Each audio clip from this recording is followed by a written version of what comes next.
ახლა ვწერთ ის ენათმეცნიერის თეზისი რა ქართულად. აი ესეთი რაღაცა ქართული ენის ბეგერა და სიმბოლიზმის ანალიზი ქართული ხალხის სახელების თანხმოვანი და განაწილების მიხედვით. ანუ ქართულად ვეცებ ცოტა რითია, მაგრამ რა ვიცი, ჩემთვის ეს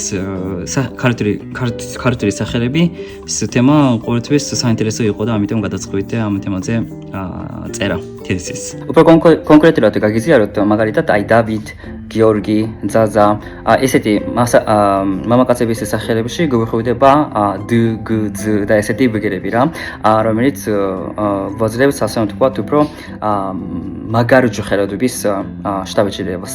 და რა შეეხება აი ნინო, მარიამ, სალომე და ასე შემდეგ, ესეთი ქალების გოგოების სახელებში ჩვენდება м, н, л და ასე შემდეგ, ენათმეცნიერი ტერმინით ამას ეწოდება სონორები. უფრო რაღაც ასე ვთქვათ, რუბიდი ჟღერადობა აქვს. და ჩემი თეზისი სწორედ ამაზეა, ანუ ქართველი ხალხის სახელებში კონსონანტები, ანუ თანხმოვნების დისტრიბუციაზე. და ვიცი რომ ვიბობო თუ რომელი თანხმოვანი იხმარება ყველაზე ხშირად მამაკაცების სახელებისთვის და ასევე ქალების სახელებისთვის და ვნახოთ როგორი შედეგები იქნება რა. საინტერესოა ჩემი აზრით და მიდი მაქსიმუმ ეს თეზისი თვითონ ცდილს შეიტანს ქართულოგიის განვითარებაში და ასევე ენათმეცნიერ განვითარებაში საბოლოო ჯამში.